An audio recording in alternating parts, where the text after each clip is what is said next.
तमाम Sheikh omega clinic से आप सबको खुशामदीद। आज इस टॉपिक इन्फॉर्मेशन के साथ आए वो एक होम्योपैथिक रेमेडी है जिसका नाम है एनाकार्डियम। एनाकार्डियम के बारे में हम इन्फॉर्मेशन जानेंगे इस वीडियो में।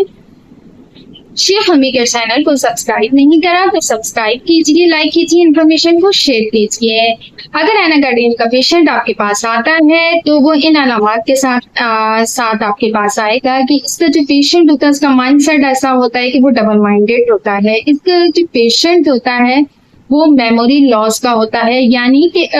हम बात कर रहे होते हैं तो वो भूल जाता है, डिप्रेशन का शिकार होता है, एंजाइटी उसे बहुत ज्यादा होती है जिसकी वजह से उसका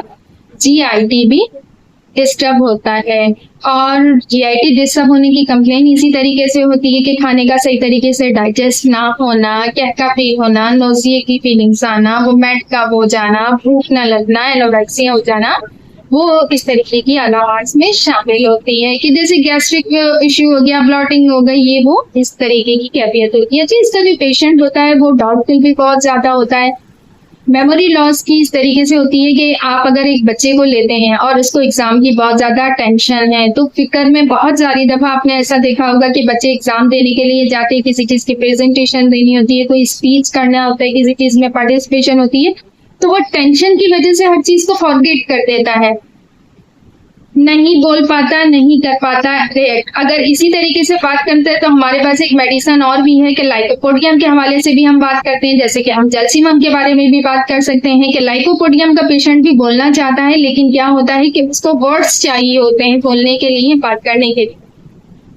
जैल्सीमम के पेशेंट के लिए भी ऐसा ही होता है कि उसका अगर पेशेंट आपके पास आ रहा है, अब देखिए जितने भी टीनेजर्स आते हैं या बच्चे आते हैं या एडल्ट आते हैं, उसमें ये होता है कि इनको किसी चीज में प्रेजेंटेशन देनी है या बोलना है, यानी कि आपकी फेस एक्सप्रेशन कैसे होना है, आपकी पब्लिक डीलिंग किस तरीके से होनी है, आपने उस चीज को, उस कंडीशन को, उस लम्हात को फेस कैसे करना है, ये लोग नहीं कर पाते हैं।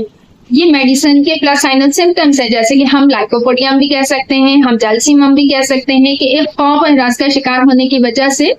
वो फॉरगेट कर जाते हैं सब चीजों को। इसी तरीके से एनाकार्डियम का पेशेंट भी होता है कि डबल माइंड रहता है, इसको समझ ही नहीं आ रहा होता है, ये पजल हो रहा होता है इसमें, और इसका GIT भी इसमें इसका डिस्टर्ब हो रहा होता है।